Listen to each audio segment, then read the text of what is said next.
రేపు 19వ తారీఖు నాడు మన పిలిపించినాం. జనరల్ మేనేజర్ ఆఫీసు ముట్టడి చేయాలని ఎందుకు పిలిపించాం, ఏం జరుగుతూ ఉంది సింగరేణిలో అనేది మీకు చెప్పాలి. మనకి సింగరేణిలో ఎన్నికలు అయిపోయి 8-9 నెలల తర్వాత మనకి గుర్తింపు పత్రం ఇచ్చింది. అంటే సెప్టెంబర్ 9వ తారీఖు నాడు మనకి గుర్తింపు పత్రం ఇచ్చింది పైన సంవత్సరం. అంటే ఈ సెప్టెంబర్కి ఖచ్చితంగా సంవత్సర కాలం అయింది.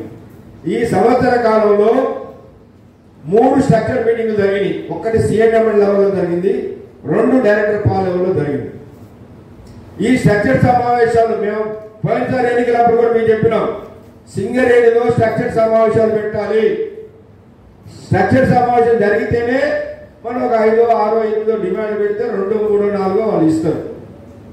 అసలు ఈ స్ట్రక్చర్ సమావేశం జరగకపోతే ఇక మన హక్కులు ఎక్కడి నుంచి వస్తాయి, మనం ఎక్కడి నుంచి చేస్తామని చెప్తే, ఆనాడు మీకు తెలుసు కదా, ఆనాడు టీబీజీ కేసు ఉన్నప్పుడు 6 సంవత్సరాలు ఒక్క స్ట్రక్చర్ మీటింగ్ జరగల. 6 సంవత్సరాలు మీరు రికార్డు చూసుకోండి, ఒక్క స్ట్రక్చర్ మీటింగ్ జరగల, ఒక్క అగ్రిమెంట్ జరగల, ఏం లేదు. ఏమన్నా కేవలం ఒక పైరవీ విధానంతో, అంటే కలవలేదా సిఎండి డైరెక్టర్ అంటే కలిశారు, కానీ ఏదో వాళ్ళ వ్యక్తిగతమైన కొన్ని పనులు చేయించుకున్నారేమో తప్ప కార్మికులందరికీ సంబంధించిన సమస్యల మీద మాత్రం చేయలేదు. అదే మీకు చెప్పినాం, స్ట్రక్చర్ మీటింగ్లు పెట్టాలని మేము ఎన్నికలు అయిపోగానే యాజమాన్యంతో చేశాం, పెట్టారు. పెట్టిన తర్వాత కొన్ని డిమాండ్లు పెట్టాం మేము. వాటిల్లో కొన్ని అంగీకరించారు, కొన్నిటి మీద కమిటీ చేశారు, కొన్ని సాధ్యం కాదన్నారు.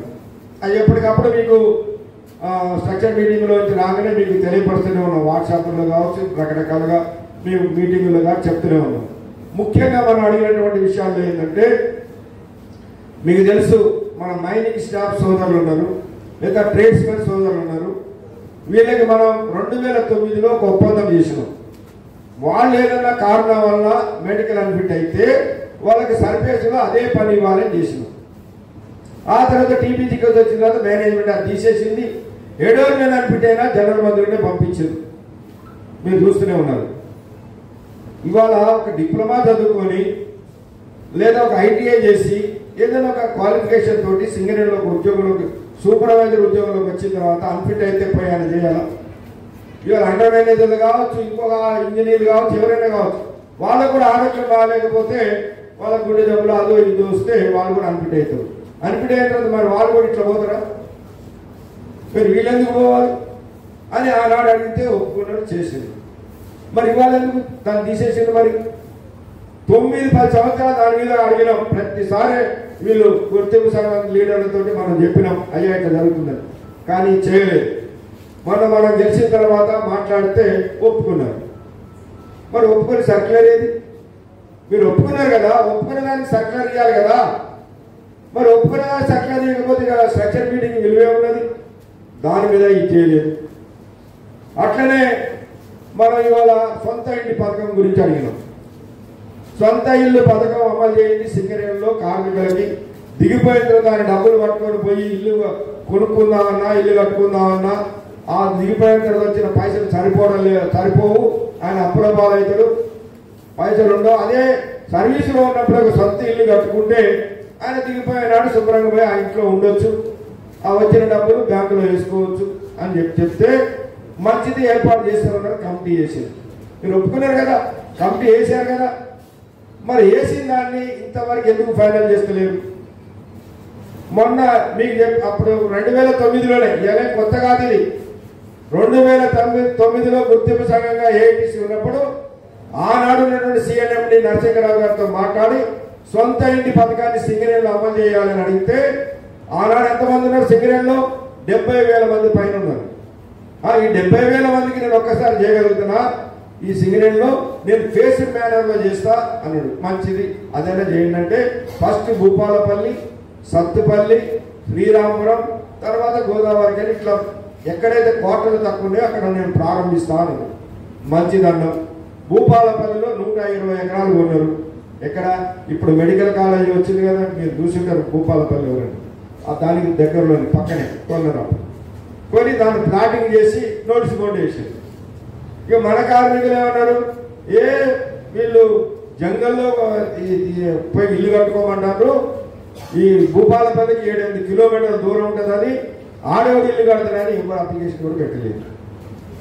మన శ్రీరామపురంలో ఎక్కడ చేసేది ప్లానింగ్ మీకు తెలుసు. ఇప్పుడు ఇందారం పోయేటప్పుడు ఇందారం నుంచి మంచి గోదావరికైనా పోగా రైట్ సైడ్ ఇప్పుడు ఆ మట్టి పోసిన దిబ్బలు ఉన్నాయి కదా, ఆ స్థలం కొన్నారు. అట్లనే ఇక్కడ మన ఫ్లడ్ కాలనీ అని ఉంది. ఇప్పుడు ఆ ఫ్లడ్ కాలనీ దగ్గర ప్లాటింగ్ చేసేది. మనం చెప్పిన అయ్యా ఇట్లా ప్లాట్ తీసుకుని మన శ్రీరామపురంలో తీసుకొని ఇల్లు కట్టుకుంటే బ్యాంకు ద్వారా లోన్ వస్తుందని అంటే మనోళ్ళు ఏమన్నారు, అరేగా వరిలో ఇల్లు కడతారు ఆనాయా పోయి వరిలో ఇల్లు కడితే పోలేకపోతే వర్షాకాలం వస్తే ఏటీసీ వాళ్ళు బాగా వరిలో ఇల్లు అనేది దిగొచ్చిందని మాట్లాడేది. అదే ప్లాట్ మనం తీసుకోకపోతే ఎవరికి ఇచ్చారు, ఆ ఓసీ పోయిన వాళ్ళకి తాళపల్లి వాళ్ళకి ఇచ్చారు. ఇప్పుడు ఆ ప్లాట్ కొనండి చూద్దాం ఎంత అవుతాం. ఆ వరిలోనే ఉన్నది కదా, అది ప్లాట్ కొనాలంటే నీకు 15-20 లక్షలు లేని ప్లాటే రాదు.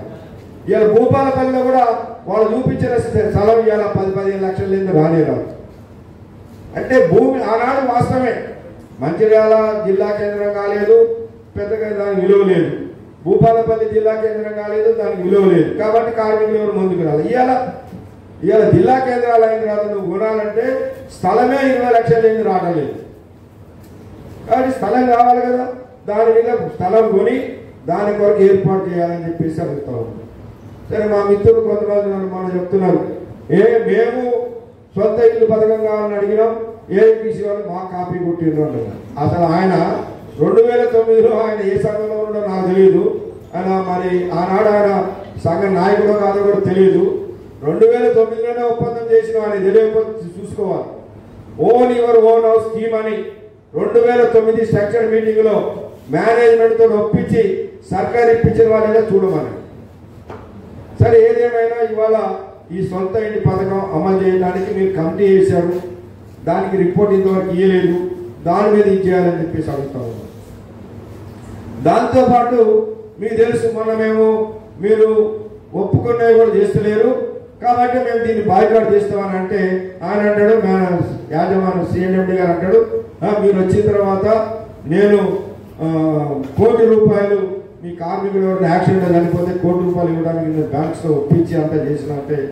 సరే జరిగిన వాడు వాస్తవం కాదంటలేదు. అది మేము ఆనాడు మన SRP 3లో మన శ్రీరామపురంలోనే 4 కార్మికులు చనిపోతే ఆనాడు మేము అందరం పోయి గొడవ చేసినాం. ఫస్ట్ షిఫ్ట్ చివరిలో యాక్సిడెంట్ అయింది. సాయంత్రం 6-7 గంటలకి శవాలు మీద తీసుకొస్తే శవాలు పోవడానికి వీలు లేదు, ఇక్కడే పెట్టాలి, ₹1 కోటి ఇచ్చిన తర్వాతనే శవాలు తీసుకుపోవాలని మన అందరం SRP 3 స్టేజ్ మీద పెట్టిపించి శవాలని 11 గంటలప్పుడు సిఎండి రావాలి, గుర్తింపు సంఘం లీడర్ రావాలంటే అప్పుడు వచ్చి గుర్తింపు సంఘం లీడర్ వచ్చి ఏమన్నారంటే మీరు శవాలు పెట్టుకొని చేస్తే అవుతుందా, పోనీ ఏడు మేము మాట్లాడతామని. పోయిన తర్వాత 5 సంవత్సరాలైనా అది రాలేదు. మనం గెలవగానే ఆ డిమాండ్ పెట్టినాం, ₹1 కోటి ఇవ్వాలని అంటే సరే వీళ్ళు బ్యాంకర్స్తో మాట్లాడి సరే ఇప్పుడు కూడా ఒక బ్యాంక్ ఒప్పుకోలే. మన శ్రీరామపురంలోనే గ్రామీణ బ్యాంక్ ఉంది కదా నస్పూర్లో, ఆ గ్రామీణ బ్యాంక్ కూడా ఒప్పుకోలే ఇప్పుడు కూడా. మొన్న మేము రాసినాం, మీరు కనుక ఇప్పుడు ఒప్పుకోకపోతే ఇక మీ దగ్గర మా వాళ్ళు ఎవరు కూడా జీతాలు తీసుకొని వేరే బ్యాంకు పోతారని చెప్పి. ఇప్పుడు యాక్సిడెంట్ ఎవరికైతే మనకు తెలియదు, బయట కావచ్చు బయట కావచ్చు. దురదృష్టం వల్ల ఎవరికైనా యాక్సిడెంట్ జరిగితే ఆయనకి SBIలోనో యూనియన్ బ్యాంక్ ఆఫ్ ఇండియాలోనో పంజాబ్ నేషనల్ బ్యాంకులోనో ఇంకో బ్యాంకులోనో ఉంటే దొరుకుతాయి, కానీ గ్రామీణ బ్యాంకులో ఉంటే దొరుకు. వాళ్ళేమంటారు, మా మేనేజ్మెంట్కి రాసినా వాళ్ళు ఒప్పుకుంటలేరు అంటారు. కానీ నష్టం మనం పోవాలి మరి. కాబట్టి ఇవాళ ఆ ₹1 కోటి అనేది మనం ఒప్పించుకున్నాం. ఇవాళ ఎవరో యాక్సిడెంట్లో చనిపోయినా బయట చనిపోయినా ₹1 కోటి వస్తుంది. అట్లనే మనకి ఇప్పుడు కార్మికులు ఏమడుగుతున్నారు, సరేనా మీరు యాక్సిడెంట్లో చచ్చిపోయినా ₹1 కోటి ఇప్పించారు బాగానే ఉంది, కానీ ఏదైనా అనారోగ్యం వల్ల చచ్చిపోతే ఏం రావట్లేదు కదా, ₹1 రావట్లేదు కదా, దాని గురించి మాట్లాడాలన్నారు. దాన్ని కూడా పెట్టిన స్ట్రక్చర్ మీటింగ్లో 25 లక్షలు ఆ కుటుంబానికి ఇవ్వాలి, అనారోగ్యం వల్ల కార్మికులు చనిపోతే అని పెడితే సరే దాని మీద మొన్ననే పంజాబ్ నేషనల్ బ్యాంక్ వాళ్ళతో మాట్లాడితే వాళ్ళు హైదరాబాద్లో యూనియన్ మేనేజ్మెంట్తో మీటింగ్ పెట్టి మేము ₹10 లక్షలు ఇస్తామని వాళ్ళు ఒప్పుకున్నారు. ఏ కారణం వల్ల చనిపోయి యాక్సిడెంట్లో కావచ్చు, న్యాచురల్ డెత్ కావచ్చు, ఏదైనా కావచ్చు. యాక్సిడెంట్ ఏదైనా ₹1 వస్తాయి, అట్లా కాకుండా ఏదైనా అనారోగ్యం వల్ల ఏదైనా చనిపోతున్నాం ₹10 లక్షలు వస్తాయి. వాళ్ళు ఒప్పుకున్నారు. ఇక మిగిలిన బ్యాంకులు కూడా రాసి ఇప్పుడు ఆ మిగిలిన బ్యాంకుల నుంచి వస్తే ఆ మిగిలిన బ్యాంకులు కూడా ₹10 లక్షలు ఒప్పుకుంటే ఇప్పుడు మన కార్మికులు కూడా ఏమంటున్నారు, మేము అవసరం వస్తే 100-200 వేసుకుంటాం, ఆ చనిపోయిన కుటుంబానికి సింగరేణి అంతా కలిపి మనం కూడా 10-20 లక్షలు ఇవ్వాలనుకున్నాం. సరే మేమేమంటున్నాం అంటే కార్మికులు అందరూ కలిపి 10 లక్షల రూపాయలు ఇస్తే మేనేజ్మెంట్ ఒక 10 లక్షలు ఇవ్వండి మ్యాచింగ్ గ్రాంట్కి.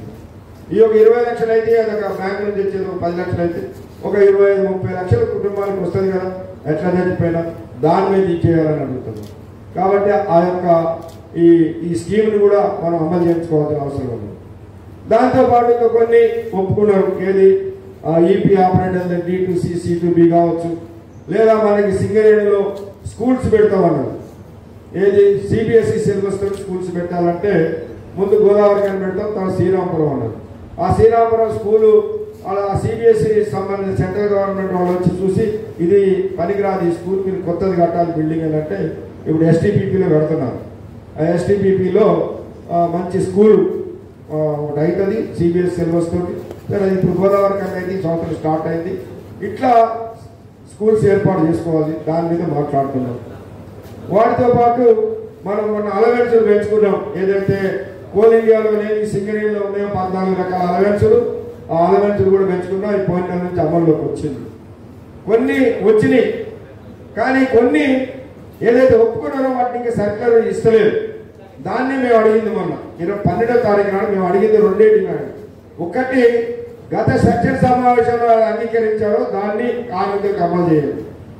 రెండోది లాభాలు ఎంత వచ్చినాయో ప్రకటించాడు. ఆగస్టు 24వ తారీఖు నాడు హైదరాబాద్లో బోర్డు మీటింగ్ జరిగింది. దానిలో కంపెనీకి వచ్చిన లాభం ఎంత, మరి ఖర్చులు ఎంత ఉంది, ఇంకేమున్నది అన్ని లెక్కలు వచ్చినాయి కదా, మరి ఎందుకు ప్రకటిస్తలేరు? మీరు ఇస్తారు. దసరాకు ముందు ఎట్టి పరిస్థితుల్లో లాభాల వాటా వస్తుంది, ఇందులో ఏం అనుమానం లేదు. ఇది ఎవడ ఆపలేడు. ఎందుకంటే ఇది మనం ఆనాడు 13 రోజులు స్ట్రైక్ చేసి సాధించుకున్న హక్కు. వీళ్ళేమి దయాదాక్షిణ్యం ఇచ్చేది కాదు. ఈ గవర్నమెంట్ కంపెనీ దయాదాక్షిణ్యం ఇచ్చేది కాదు. 1999లో గుర్తింపు సంఘంగా AITC ఉన్నప్పుడు రోజు స్ట్రైక్ చేసినా మీకు గుర్తుండాలి. పాత 13 రోజులు స్ట్రైక్ చేసినప్పుడు ముఖ్యమంత్రి అప్పుడు చంద్రబాబు నాయుడు మేము చర్చలకు పోతే ఆయన బాగా మాట్లాడండి. ఏమంటాడంటే మీరు గుర్తింపు సంఘం ఉంది, మీకేం బాధ్యత ఉన్నది, బాధ్యత లేకుండా మీరు సమ్మె చేస్తున్నారు, కంపెనీకి నష్టం వస్తుంది, ఈ నష్టాన్ని మీ కార్మికుల జీతం నుంచి కోస్తాను, ఇట్లా ఏలు పెట్టుకొని మాట్లాడారు. అప్పుడు మన అధ్యక్షుడు KN మహేంద్ర గారు ఉన్నాడు. KN మహేంద్ర గారు ఒకటే అడిగింది, అయ్యా చంద్రబాబు నాయుడు నువ్వు ఏ చట్ట ప్రకారం కార్మికుల జీతం నుంచి కోస్తావు నాకు చూపి, అయ్యా చట్టం చూపియాను. దేశంలో చట్టాలు ఉన్నాయి కదా, ఎవరికైనా ఏదైనా శిక్ష వేయాలంటే చట్ట ప్రకారమే కదా చేసేది. నువ్వు ఏ చట్ట ప్రకారం చేస్తావు అంటే చట్టం లేదు. కాబట్టి చంద్రబాబు నాయుడు నాకు తప్పైంది మహేంద్ర గారు అంటాడా? ఆయన ఏమన్నాడంటే ఆ మహేంద్ర గారు నేను లాభాలు వచ్చిన కార్మికులు 10% ఇస్తానండి అన్నాడు. అక్కడ IAS ఆఫీసర్ సెక్రటరీ ఉంటాడు, ఆయన రికార్డ్ చేసాడు 10% ఇవాళ లాభాలు వస్తే అని. వచ్చినాయి. ఆ సంవత్సరం 10% ఇచ్చిండు. ఆ తర్వాత సంవత్సరం ఆయన ఇంకొక % పెంచి 11 చేసిండు. ఆ తర్వాత ఆయన గవర్నమెంట్ పోయింది, రాజశేఖర రెడ్డి వచ్చిండు, ఆయన సంవత్సరానికి 1-2 పెంచుకుంటూ ఆయన పోయిండు. ఆ తర్వాత రోషే వచ్చిండు, కిరణ్ కుమార్ రెడ్డి వచ్చిండు, ఆయన 1-2 పెంచిండు. కేసీఆర్ వచ్చిండు, ఆయన 1-2 పెంచుకుంటే మొత్తం పోయిన సంవత్సరం వరకు 33 అయినాయి. ఈ ముఖ్యమంత్రి వచ్చినది ఇంకొక % పెంచి 32 అంతకుముందు ఇంకొక % పెంచి 33 చేసిండు. ఇప్పుడు 35 అంటున్నాం. 35 34 రేపు ముఖ్యమంత్రి ప్రకటించాలి. అది నీ చేతిలో లేదు, కంపెనీ చేతిలో లేదు, అది ఆయన ప్రకటించాలి. కానీ లాభం ఎంత వచ్చిందో చెప్పాల్సింది మన కంపెనీ. ఎందుకు చెప్తలేవు? దీనిలో ఏం కొట్టున్నది? వచ్చిన లాభాలు ఎందుకు ప్రకటిస్తలేవు? నువ్వు వచ్చి బాగా మీటింగ్లు పెడతావు కదా, చాలా ప్రెస్లో ఇస్తుంటావు కదా రోడ్డు స్టేట్మెంట్, సింగరేణికి ఇంత వచ్చింది లాభాలు చెప్పడానికి నీకెందుకు అంటే ఇవాళ ప్రభుత్వం మేనేజ్మెంట్ కలిసి దీని వెనక ఒక కుట్ర జరుగుతుంది. ఈ డబ్బులన్నీ ఏదో అల్లి కల్లి 0 చేసి చూపించాలని చూస్తున్నారు. కాబట్టి ఇప్పుడు మనం చెప్పింది కదా, రాసిచ్చినాం కదా నీకు, మరి ఒక్క బాగా ఎందుకు తెస్తలేరు అంటే అసలు మీ దగ్గర డబ్బు లేదు. ఇప్పుడు ఈ లాభాల వాటా ఇవ్వడానికి కూడా ఉన్నది. ఆ డబ్బు పోయి బ్యాంకు దగ్గర అప్పులు పట్టుకు రావాలి. పైన సంవత్సరం మనకు లాభాల వాటా బోనస్ ఎక్కడ తెచ్చి ఇచ్చారు? SBI బ్యాంకు నుంచి 1000 కోట్ల రూపాయలు అప్పు తీసుకొచ్చి ఇచ్చారు. ఇన్ని 1000 కోట్ల రూపాయలు లాభం వచ్చే కంపెనీకి అప్పు తెచ్చుకోవాలని గద్దెందుకు పట్టింది? మన డబ్బులు ఏమవుతున్నాయి చెప్పమనండి. మన డబ్బులు ఎక్కడ ఏమవుతున్నాయి? మనము బొగ్గు ఎవరికి అమ్ముతామయ్యా? మీరు తెలుసు, ఒక 40% బొగ్గు NTPCకి ఇస్తాం, అది సెంట్రల్ గవర్నమెంట్. ఇక ఎప్పుడు రెగ్యులర్గా మనకి బిల్లులు వస్తాయి, అవి ప్రతి నెల వస్తాయి. ఈ నెల పంపిస్తే వచ్చే నెల వరకు బిల్లు వస్తుంది. ఇంకో 40% బొగ్గు దగ్గర జడ్కో కంపెనీకి ఇస్తాం. జెన్కో అంటే రాష్ట్ర గవర్నమెంట్ది, జెన్కో కంపెనీకి ఇస్తాం. ఇంకో 10% 5% బొగ్గు ప్రైవేట్ వాడికి సిమెంట్ కంపెనీకి వాడికి ఇంకా ఉంటుంది. మరి అలా మనం బొగ్గు అమ్మిన దానికి మనం ఇక్కడ పవర్ తయారు చేస్తున్నాం, 1200 మెగావాట్ల కరెంట్ తయారు చేస్తున్నాం మనం సింగరేణి కంపెనీ. మొత్తం మన బొగ్గే కాబట్టి మనకి ఆ రేటు తెలియదు. కానీ అంత బొగ్గు తీసుకుపోయి మన అక్కడ 1200 మెగావాట్ల కరెంట్ తయారు చేస్తే మొత్తం ఎవరు తీసుకుంటారు? గవర్నమెంట్ తీసుకుంటుంది, ట్రాన్స్కో కంపెనీ తీసుకుంటుంది. ఆ 1200 మెగావాట్ల కరెంటుకి ఈ బొగ్గు అమ్మిన దానికి ఎంత ఇవ్వాలి? కేసీఆర్ గవర్నమెంట్ ఉన్నప్పుడు 19,000 కోట్లు ఇవ్వాలి. 2014 కంటే ముందు ఏ గవర్నమెంట్ ఉన్నా, రాజశేఖర రెడ్డి ముఖ్యమంత్రి ఉన్నా, చంద్రబాబు ఉన్నా, రోషే ఉన్నా, ఎన్టీ రామారావు ఉన్నా, ఒక్క రూపాయి సింగరేణికి రావాల్సిన వాళ్ళు ఆపలేదు. మన బొగ్గు కొన్నారు వాళ్ళు. అప్పుడు ఇంకా కరెంట్ లేదు కానీ బొగ్గే ఉండే, బొగ్గు కొనేటోళ్ళు డబ్బులు పంపించేటోళ్ళు ఎన్టీపీసీ లాగా.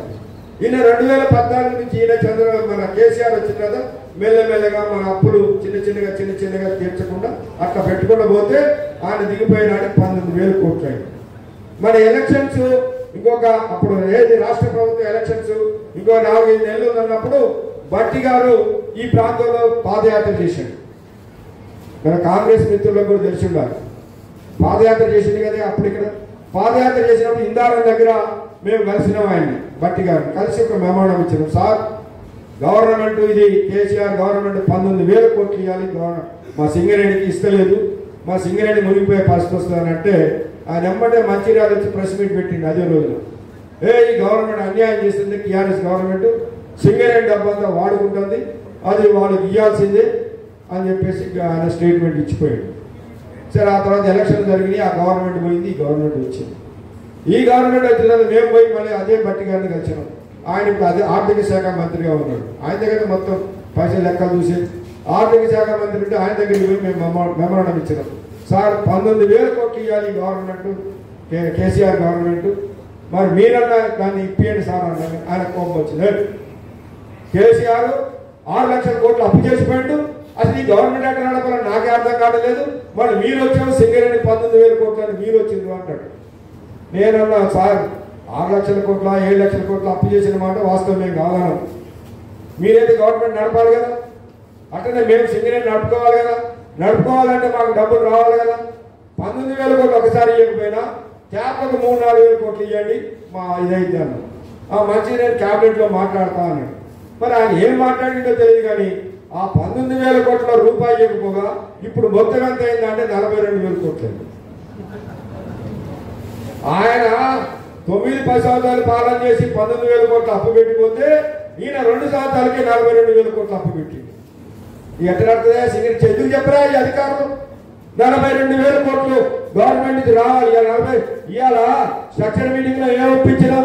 ప్రతి మైన్స్ మీద ఇవాళ చదువుకున్న పిల్లలు ఉన్నారు, ఖచ్చితంగా షెడ్లు వేయాలి, ఆ షెడ్లలో లాకర్స్ పెట్టియాలి, అంటే అవి పెట్టి లాకర్స్ పెట్టి సిస్టమ్ ఉండాలి.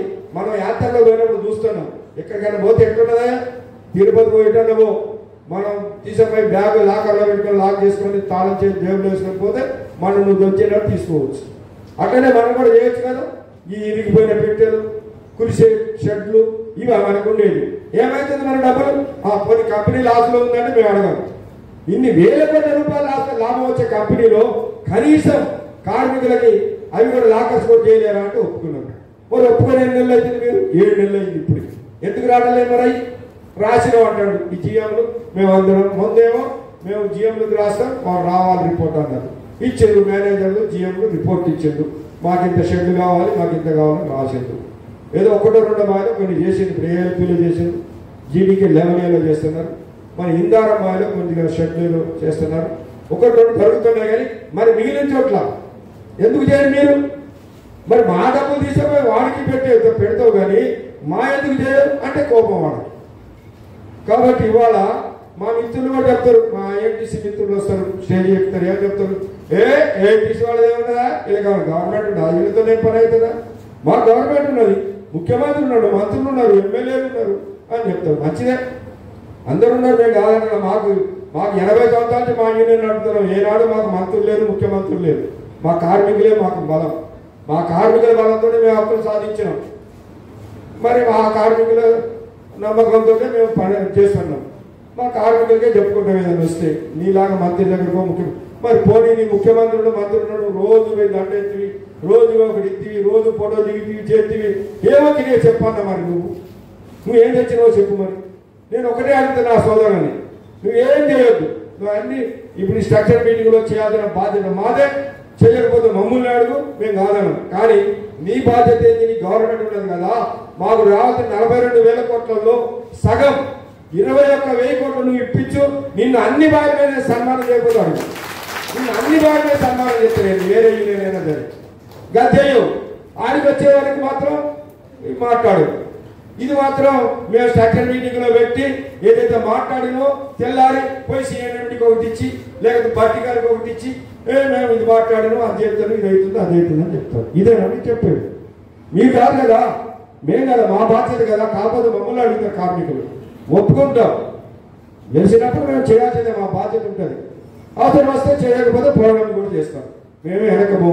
మీరు ఒకటే గుర్తుపెట్టుకోండి, కనీసం బాగా సీనియర్లు అయితేనేమో 20-30 సంవత్సరాలు సర్వీస్ ఉన్నోళ్ళు చూసింది. ఇప్పుడు మీరు 5-6 సంవత్సరాల సర్వీస్ ఉన్నోళ్ళు కూడా ఉన్నారు, చూస్తున్నారు. అంతకుముందు ఎట్లా ఉండవు యూనియన్ బాయ్ మీద, ఇప్పుడు ఎట్లా ఉండదు చెప్పండి న్యాయం. అంతకుముందు లీడర్ల పరిస్థితి ఏంటంటే వాళ్ళ వరకే వాళ్ళకి, నా కార్యకర్త ఈయనకి మీద ఉంచుతాను, ఈయన నా ఓడు, నాకు ఇచ్చేయి, నాకు మాస్టర్ ఫ్రీ, నేను ఇది చేసుకుంటా, నాకు ఆ పోస్ట్ నాకు ఈ పోస్ట్లో పెట్టని పెట్టుకున్నాను. మరి మీరే తిరిగిండు. మరి ఇవాళ ఏఐటీసీ గెలిచిన తర్వాత అట్లా ఉన్నదా చెప్పండి, న్యాయాన్ని చెప్పండి. మీరు మీ బాయ్ మీదే చెప్పండి, గుండె మీద చేసుకొని చెప్పండి. మేము అట్లా నష్టాలు పడిపోతున్నామా, లేకపోతే అట్లా మేము మీద పెట్టుకొని ఇచ్చేస్తున్నాం? ఇవాళ ఎవరైనా మేనేజర్ దగ్గర మేము మాట్లాడుతున్నాం అంటే కేవలం ఎవరైనా ఆరోగ్యం బాగలేని వాళ్ళకి, ఏదైనా ప్రాబ్లం ఉన్న వాళ్ళకి తీసుకుని మాట్లాడతారు. కానీ మా కార్యకర్త కాబట్టి నువ్వు ఇక్కడ పెట్టున్నావు అక్కడ పెట్టాను ఉన్నదా సిస్టమ్? న్యాయం చెప్పాలి. మీరు కూడా ఆలోచించండి. ఇంత ధర్మంగా మనం గెలిచిన తర్వాత ఇక్కడ కానీ అక్కడ కేంద్రంలో కానీ ఏమాత్రం రాజీ లేకుండా మేము చెప్పినటువంటి విషయాలని స్ట్రక్చర్ సమావేశాల్లో పెట్టి ఒకటొకటిగా ఇవాళ మేము పరిష్కారం చేసుకుంటా చేస్తుంటే కుట్ర చేసి యాజమాన్యం ఇవాళ ఏఐటీసీని బదనాం చేయడం వరకు ఒప్పుకున్న వాడిని ఒప్పుకొని తర్వాత నువ్వు ఒప్పుకున్నావు కదా సొంత ఇంటి పథకాన్ని, నువ్వు ఒప్పుకున్నది మినిట్స్ లో ఉంది కదా, రాతపూర్వం ఉంది కదా, ఉన్నదాన్ని ఎందుకు అమలు చేయలేం? దాని మీద మేము లాభాల వాట మన దీని గురించి అడిగినాం. ఇన్కమ్ ట్యాక్స్, కోల్ ఇండియా కార్మికులకు ఇన్కమ్ ట్యాక్స్ కంపెనీ కడుతుందయ్యా, మా ఆఫీసర్లకు కూడా నువ్వు కట్టిస్తున్నావు ఇప్పుడు ప్రతి నెల. ఏది రీఎంబర్స్మెంట్ మన ఆఫీసర్లకు కూడా చూడండి, పేషెంట్ వాళ్ళు అలవెన్సుల మీద కంపెనీ కట్టిస్తుంది వాళ్ళకి అలవెన్సులు. ఏది మన ఇన్కమ్ ట్యాక్స్ సంవత్సరం మొత్తం మీద ఇన్కమ్ ట్యాక్స్ ఆయనకు ఒక 2 లక్షలు పడ్డాయి అనుకో, 2 లక్షల్లో ఒక 40,000 50,000 ఆ అలవెన్సుల మీద పడ్డది అనుకో, ఆ 40,000 50,000 కంపెనీ ఇస్తుంది, రీఎంబర్స్మెంట్ చేస్తుంది. అదేగా మేము అడిగింది కూడా. అడిగితే ఆయన అంటాడు, సీఎండి అంటాడు, మీకు లాభాల వాటా ఇస్తారా, కోల్ ఇండియాలో ఇస్తారా చూపి అంటాడు. లాభాల వాటా నువ్వు ఇస్తావా, ఈ గవర్నమెంట్ ఇస్తుందా, ఇయ్యాలి వచ్చిందా? 25 సంవత్సరాల నాడు మా నాయకులు కొట్లాడి 13 రోజులు స్ట్రైక్ చేసి సాధించిన హక్కు కదా అది. దాన్ని నువ్వు ఎట్లా ఇచ్చేస్తాం? దానికి దీనికే సంబంధం. ఇచ్చేయాలంటే మంచిది కమిటీ చేస్తాం. ఏం మరి ఆ కమిటీ ఎన్నతో రిపోర్ట్? ఇంకా ఒప్పుకున్న విషయాలని మీరు అమలు చేయాలి ఖచ్చితంగా. కాబట్టి దీని మీద మేము దాన్ని బాయ్కాట్ చేసినాం. 12వ తారీఖు నాడు, రేపు 19వ తారీఖు నాడు అన్ని జనరల్ ఆఫీస్ ముట్టడి చేస్తున్నాం. ఎప్పటికి కూడా మేనేజ్మెంట్ దిగి రాకపోతే ఖచ్చితంగా సమ్మె నడిచిస్తాం. సమ్మె కూడా మీరు సిద్ధం కావాలి. పోరాటం చేస్తే డాక్టర్లు ఉంటాయి. ఇవాళ మెడికల్ బోర్డు ఎందుకు ఆపినవా? ఇప్పుడు 4 నెలలు 5 నెలలు ఏమన్నాడు మొదట, అందులో అవకతవక జరిగింది, ఏసీబీ కేసు అయింది, పోలీస్ కేసులు అయింది అన్నాడు. సరే ఏసీబీ కేసు కానీ దానికి బాధ్యులు ఎవడో యాక్షన్ తీసుకో, దానికి ఎవడున్నా నేను ఎవడుంటే వాడి మీద చర్య తీసుకో, నీకు పోలీసు ఉన్నది, నీ విజిలెన్స్ ఉన్నది, నువ్వు చేసుకో. కానీ ఇదెందుకు ఆపినావు, ఇదెందుకు చేయవు మాట్లాడితే ఈ నెల చేస్తామన్నాడు. కానీ ఇవాళ 17వ తారీఖు వచ్చింది, ఇంతవరకు డేట్ కూడా ఇవ్వాల. మరి దీని వెనక ఏం కూడా జరిగింది? ఇప్పుడు కార్మికులు అంతా అయిపోయి అన్ఫిట్ అయిపోయి పిల్లగాళ్ళు మెడికల్ ఫిట్ కూడా అయి ఉన్నారు. 200-300 మంది ఉన్నారు దగ్గర సింగరేణి మొత్తంలో. మన ఒక్క శ్రీరామపురంలోనే 60-70 మంది ఉన్నారంట. మన శ్రీరామపురం ఆఫీస్కి ఒక 20-23 మంది వచ్చారు పిల్లలు. మరి ఎందుకు ఆపినావు అంటే ఖాళీలు లేవు. అంటే ఖాళీలు లేవు అంటే ఇప్పుడు ఈ బాయిల్లో మేనేజర్లు అడిగితే అరే మ్యాన్ పవర్ లేదా అందుకే తక్కువ పెట్టిన అంటాడు. మరి నీ దగ్గరికి పోయేవారికి నువ్వు ఖాళీలో అంటున్నావు, ఏమవుతుంది మరి? అంటే కుట్ర ఇది. దీన్ని చేయడం కొరకే సింగరేణికి భవిష్యత్తు లేదు, బాయిలన్నీ బంద్ అయితే నేను ఒక ప్రచారం తీసుకొస్తాను. దాన్ని గమనించాలి. ఇది కుట్ర జరుగుతుంది. సింగరేణిలో డిపెండెంట్ ఎంప్లాయ్మెంట్ పోగొట్టడానికి మళ్ళీ ఇలాంటి కుట్రని వాళ్ళు చేస్తూ ఉన్నారు. దీని మీద ఇవాళ మన కార్మికులు అనుకోవచ్చు, ఆ 2 సంవత్సరాల సర్వీస్ ఉన్నాయి, నా ఇందులో 10 మంది నాకెందుకులే, నాకు ఇంకా 20 సంవత్సరాల తర్వాత కాదు. కానీ ఇవాళ ఆయన పోతే రేపు నీ కూడా ఉండదు.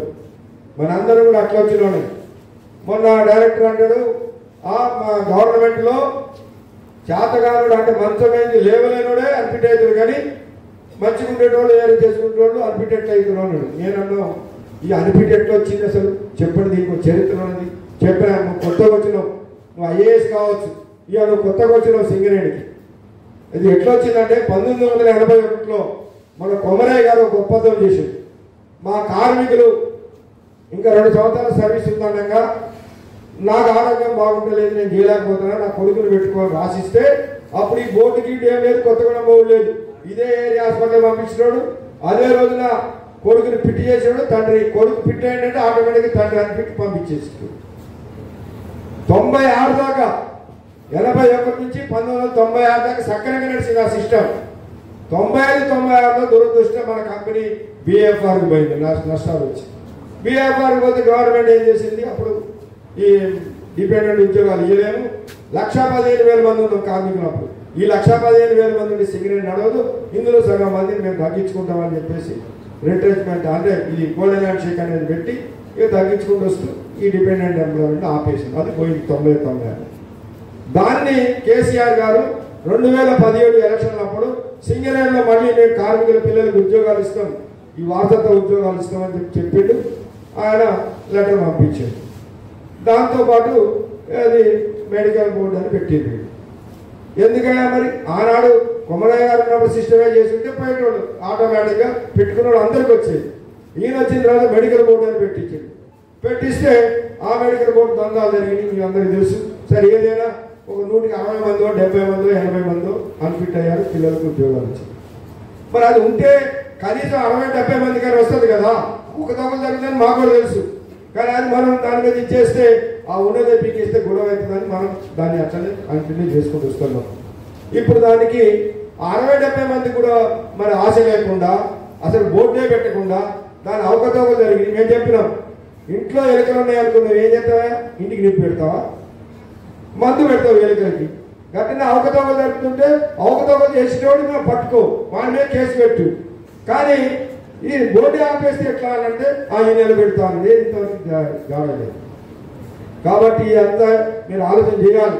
ఇవాళ గవర్నమెంట్ మన CNMD గారు సింగరేణి అంతా బంద్ అయిపోద్ది, ఇక కొత్త బాయిలే లేవు, రేపు భవిష్యత్తు లేదని ఎందుకు చెప్తున్నాడంటే ఇదే కుట్ర, దీని వెనక ఉన్నది. అది చేసుకుంటూ వస్తాడు. కానీ ఖచ్చితంగా సింగరేణి కార్మిక వర్గం తిరుగుబాటు చేస్తే ఈ గవర్నమెంట్ కాదు, ఈ మేనేజ్మెంట్ కాదు, ఎప్పుడైనా దిగి రావాల్సింది. చూసినాం చాలా మంది. చెన్నారెడ్డి లాంటి చాలా గట్టోడు ముఖ్యమంత్రి ఆయన చెన్నారెడ్డి. ఆయనకు వ్యతిరేకంగా చేయలేదా మనం? ఎన్టీ రామారావుకి వ్యతిరేకంగా కూడా చేసినాం. చంద్రబాబు నాయుడుకి వ్యతిరేకంగా చేయలేదా? రాజశేఖర్కి వ్యతిరేకంగా చేయలేదా పోరాటం? ఎవరైతే ముఖ్యమంత్రి మనకేంది, అది గవర్నమెంట్ వాళ్ళు ఇచ్చేసుకుని మన కంపెనీ మన సమస్యలు మనం కావాలి. కాబట్టి దయచేసి రేపు ఏదైతే 19వ తారీఖు జరుగుతుంది, ఇక మీరేమనుకుంటారు, సెకండ్ షిఫ్ట్ అంటే రాలేదు, డ్యూటీ ఉంది కాబట్టి మేము డ్యూటీ పోగొట్టి రమ్మన్నాం. ఫస్ట్ షిఫ్ట్ మీరు చేసేది 1 గంట కనీసం జేఎంఆర్స్ కాడికి వచ్చిపోతే ఒక ఇస్తే కొన్ని వేల మంది కార్మికులు ఇస్తే ప్రభుత్వానికి కానీ మేనేజ్మెంట్కి కానీ అర్థమైంది. అదే సింగరేణి కార్మికులు తిరుగుబాటు వస్తుంది, లాభాలు వాడ ప్రకటించాలంటారు, ప్రకటించకపోతే ఇది అవుతుందని వాళ్ళకి భయం వస్తుంది. ఇక నీ డ్యూటీ చేసుకొని నువ్వు నేను ఒక్కడిని పోకపోతే ఏమంటే నేను ఇంటికి పోతే ఆడ 50 మంది 100 మంది పోతాం, కార్యకర్తలు జై జై అని పోతాం, అయిపోతాం. వాళ్ళు ఏమంటారు, ఏదో వచ్చింది 150 మంది వచ్చిందని రిపోర్ట్ రాసి పంపిస్తాం. మీరు ఎట్లా మరి? దయచేసి నేను చెప్పేది ఏంటంటే ఇది కార్మిక సంఘాల భేదం లేకుండా, దీనిలో మనకి ఏం కార్మిక సంఘాలు అందరం ఎవరు ఉన్నా పోవాల్సింది పోయి ఆ యొక్క ధర్నాలు జయప్రదం చేస్తే మేనేజ్మెంట్ అన్ని చోట్ల సింగరేణి వ్యాప్తంగా అన్ని జనరల్ మేనేజర్ ఆఫీసు ముట్టడి జరిగితే అప్పుడు వాళ్ళకి అర్థమైంది, కనువిప్పు జరుగుతుంది. అయ్యా నీ బాధ్యతను బతికే విధాలు సింగరేణి కార్మికులు పోరాటం చేసే హక్కులు సాధించుకున్నారు. కాబట్టి దయచేసి రేపు 19వ తారీఖు నాడు సాయంత్రం 4 గంటలకు మీరు ఎట్లా ఫస్ట్ చేస్తుంటారు, ఎంత టిఫిన్ చేసుకుంటారా, ఏం చేస్తారో మన వాళ్ళు చేస్తారు. మీరు అందరూ కలిసి ఏ మాసం రాండి, ఒక గంట సేపు అక్కడ పెద్ద ఎత్తున ధర్నా చేద్దాం. ఎట్లా మన డబ్బులు ప్రకటించడం, ఎట్లా మనకి ఈ ఒప్పుకున్నటువంటి వాటి సర్కులర్ ఇవ్వడం, వాటన్నిటిని చేద్దాం. దయచేసి ఆలోచించండి. అట్లనే మైనింగ్ స్టాఫ్ సోదరులు కూడా మేము చెప్తున్నాం. ఇలా ఓవర్మెల్ ఉన్నారు. మనం ఈ సింగరేణిలో 50 సంవత్సరాలుగా చేస్తున్న ఒప్పందం ఏంటంటే, ఒక ఆయన ఓవర్మెల్ సర్టిఫికేట్ వచ్చిన తర్వాత సి గ్రేడ్లో 2 సంవత్సరాలు 3 సంవత్సరాల తర్వాత ఆయనకు ఆటోమేటిక్గా ఓవర్మెల్ బి గ్రేడ్ రావాలి. ఇది ఒప్పందం. వీళ్ళేం చేశారు, మనం 2018లో ఒక ఒప్పందం చేశారు. ఖాళీలు లేవని బి గ్రేడ్ సర్దార్గా ఉన్నప్పుడే బి గ్రేడ్ ఇస్తాం, తర్వాత ఎప్పుడు ఖాళీ వస్తే అప్పుడు ఓవర్మెల్ ఇస్తామని రాశారు. ఇప్పుడు వాళ్ళు 800 మంది పైన వాళ్ళు ఎలిజిబిలిటీ ఉంటే 140 మంది 150 మందికో మొన్న ఇచ్చారు. ఇక మిగిలిన ఖాళీలు లేవంటారు. మరి వాళ్ళు ఎప్పుడు ఓవర్మెన్ కావాలి? మరి గతంలో ఎప్పుడైనా కూడా 3 సంవత్సరాలకు ఓవర్మెన్ అయింది కదా, ఇవాళ వాళ్ళు దిగిపోయినానికి ఓవర్మెన్ అవుతారా? మరి దాన్ని స్ట్రక్చర్ మీటింగ్లో పెడితే దాన్ని పరిశీలించుదామన్నారు. దాన్ని మేము ఒకటే అడుగుతున్నాం, నువ్వు ఇప్పుడు వాళ్ళందరికీ ఓవర్మెన్ ఇస్తావా లేదా అంటే రేపు నీ ఖాళీలో వచ్చినప్పుడైనా సరే నువ్వు ఓవర్మెన్ ఇచ్చినా వెనక డేట్ తొట్టి అందరికి ఒకటే ఉంటుంది డేట్. ఒక ఆయనేమో 2024 అయితే, ఒక ఆయన 2026 అయితే, ఒక ఆయన 2010లో అయితే, ఒకటే బ్యాచ్లో వచ్చినోడికి ఇంత తేడా ఉంటుంది కదా. దాని దగ్గర నుంచి చేయమని అడుగుతారు. ఇట్లా మైనింగ్ స్టాఫ్ సమస్యలు ఉన్నాయి. ట్రేడ్స్ మెన్లకి సరే అలవెన్స్ చార్జ్ అలవెన్స్ ఇప్పించడం మనం ఉన్నప్పుడు వాళ్ళు సూపర్వైజర్లు ఉన్నారు. వాళ్ళు మనందరం చూస్తున్నాం. వాళ్ళు ఎప్పుడు ఇస్తారే చార్జ్ చెప్పండి. మేనేజర్కి ఇవ్వాలి, ఇంజనీర్కి ఇవ్వాలి, అందరికి ఇవ్వాలి. 4-5 ఆయన పోయేటారు. ఆయనకి ఛార్జ్ అలవెన్స్ రూపాయి లేదు. మరి వీళ్ళకి ఛార్జ్ అలవెన్స్ ఇవ్వాలంటే దాని మీద వాళ్ళు ఇచ్చేస్తుంది. ఇట్లాంటివి ఉన్నాయి సమస్యలు. వీటన్నింటినీ స్ట్రక్చర్ మీటింగ్లో పెట్టి తప్పనిసరిగా మనం ఆనాడు ఎన్నికల సందర్భంగా కార్మికులు చెప్పిన వాటిని చేయాలి. చేయడం వరకు మేనేజ్మెంట్ కనుక వినకపోతే పోరాటమైనా చేస్తాం, సమ్మైనా చేద్దాం, కానీ వెనకపోయే సమస్య ఉంటుందని చెప్పి కోరుతూ ఈ అవకాశం. క్లర్కల్ కూడా ఎగ్జామ్ జరగాలి. మనకి గతంలో ఏం చేసుకోవాలంటే క్లర్కల్ సింగరేణిలో వస్తే ఖాళీలు బయట నుంచి తెచ్చుకునేటోళ్ళు. మీరు చూశారు టీబీజీ కేసు ఉన్నప్పుడు 2 సార్లు బయట నుంచి తెచ్చింది. ఏమన్నా డిగ్రీలు ఇంజనీరింగ్ చదివిన లేని పిల్లలు ఉన్నారు, అయినా బయట నుంచి తెచ్చింది. ఎందుకు? వీళ్ళకి ఇస్తే ఏమవుతుంది, వాళ్ళకి బయట వాళ్ళకి ఇస్తే 20 లక్షలు ఇచ్చిండు, 25 లక్షలు ఇచ్చిన వాళ్ళు కూడా ఉన్నారు పోస్ట్కి. అందుకని సింగరేణిలో పనిచేసే పెట్టాలంటే ఒప్పుకున్నారు. ఒప్పుకొని నోటిఫికేషన్ ఇచ్చింది. ఇచ్చి సంవత్సరం దాటింది కదా, 5,500 మంది పైన అప్లై చేశారు. ఏమన్నారు కంపెనీ వాళ్ళు, ఈ 5,500 మందికి మేము ఎగ్జామ్ పెట్టలేము, ఇది ఏదైనా కంపెనీకి అప్పు చెప్తాం, ఎంసెట్ గిమ్సెట్ నడిపేటోళ్ళు ఉంటారు కదా, అట్లాంటి కంపెనీకి అప్పు చెప్తాం, వాడే చేస్తున్నాం అని అన్నారు. అదే వాడు చేస్తే అవకతవకలు జరిగితే కంపెనీ బదనామైంది కదా, మీరు ఏర్పాటు చేయండి దాని మీద అంటే సరే ఆలోచన చేస్తామన్నారు. అట్లా కాలం గడిపోయింది. ఈ లోపల కొంతమంది యాక్టింగ్ చేసేటోడు కోర్టుకు పోయారు. కోర్టు పోయి పట్టుకొచ్చి కంపెనీ ఏమంటుంది, వాళ్ళు కోర్టుకు పోయింది కదా, కోర్టు కేసు విత్డ్రా చేపిస్తే మేము ఎగ్జామ్ పెడతామంట. వాళ్ళు ఎవరు విత్డ్రా చేపిస్తారు? 120 మంది పోయారు. మేము మనం చెప్పినాం ఏమన్నా అంటే, నువ్వు ఎగ్జామ్ పెట్టు, కోర్టు తీర్పు వచ్చిన దాకా 120 పోస్టులు పెండింగ్లో పెట్టుకో, మిగిలిన వాళ్ళకి ఇచ్చేసేయి. 360 పోస్టులు కదా ఉన్నది, 360 అయింది. ఇంకా రేపు ఇంకా కొన్ని ఇది అయిపోతుంది, మళ్ళీ కొన్ని వస్తాయి. కాబట్టి అవి పెట్టాలంటే మంచిది పెడతామన్నారు. ఈ 2 నెలల లోపల ఖచ్చితంగా క్లరికల్ ఎగ్జామ్ పెట్టిస్తాం. మెరిట్ ప్రకారమే ఎవరికి ఎక్కువ మార్కులు వచ్చినాయో వాళ్ళకే వచ్చినట్టుగా ఇచ్చేస్తాం. ఇక కోర్టుకు పోయిన కేసు కొట్టేస్తేనేమో 120 పోస్టులు కూడా వస్తాయి. ఒకరు కేసు కొట్టేయకపోతే కేసు నడిచినంత కాలం అది పెండింగ్ ఉన్నది. కేసు అయిపోయిన తర్వాత కేసులో వాళ్ళు చెప్తే వాళ్ళకి పోతే మన లేకపోతే మెరిట్ వాళ్ళకి వస్తుంది. ఇది జరుగుతుంది. అట్లనే మనకి ఇవి ఉన్నాయి. ఏది హాస్పిటల్లో వేకెన్సీస్ ఉన్నాయి. Paramedical, lab technicians, x ray technicians, లేకపోతే ల్యాబ్ అసిస్టెంట్స్, తర్వాత మనకి ఇంకా మన ఏది మన నర్సు పోస్టులు, వార్డ్ బాయ్ పోస్టులు మొత్తం ఉన్నాయి. 163 పోస్టులు నేను లెక్క తీశారు. నోటిఫికేషన్ ఇస్తామన్నారు. మరి ఇంతవరకు ఇస్తలేరు కదా. అది కూడా ఇస్తే కొంతమంది ఎలిజిబుల్ పర్సన్స్ ఉన్నారు. మగవాళ్ళు కూడా నర్సింగ్ చేసిన వాళ్ళు ఉన్నారు మన దగ్గర కొంతమంది. వాళ్ళు అవుతారు కదా, మేము ఇంత ఉంటారు సింగరేణిలో కదా, ఎక్కడైనా మేల్ నర్స్ ఉంటారు. అట్లా వాళ్ళకు కూడా పోస్టులు వస్తాయి కాబట్టి అది కూడా చేయమంటున్నాం. అట్లనే ఎస్ఎన్పిసి వేకెన్సీస్ ఉన్నాయి. మనము 2009-10లో నరసింహరావు గారు సీఎం ఉన్నప్పుడు గుర్తింపు సంఘంగా 850 మందికి ఒకేసారి వాచ్మెన్ డిపార్ట్మెంట్ సెక్యూరిటీ గార్డుగా ఇప్పించారు. వాళ్ళే ఇప్పుడు ఉన్నోళ్ళు. ఆ తర్వాత ఒక్క పోస్ట్ లేదు. ఇప్పుడు అందరూ ఎవరైనా ప్రైవేట్ వాళ్ళు, ప్రైవేట్ ఆ పోస్టులు కూడా నింపాలంటే ఆ మహిళలు వచ్చింది కదా, మహిళలతో నింపుతాం కొన్ని అన్నారు. సరే మంచిది. ఇప్పుడు సెకండ్ నైట్ వాళ్ళు చేయలేరు, ఫస్ట్ షిఫ్ట్లో ఎక్కడెక్కడ ఉంటాయో ఎస్ఎన్పిసి పోస్టులు పెట్టండి, మిగిలిన మరి వీళ్ళకి ఇవ్వండి అని అన్నాం. దాని మీద కూడా వేకెన్సీస్ ఉన్నాయి. అట్లే కాంట్రాక్ట్ కార్మికులు ఉన్నారు, వాళ్ళకి ఏం జీతాలు ఉన్నాయో చెప్పండి న్యాయంగా. మనం ఇవాళ 50,000, 40,000, 60,000 జీతం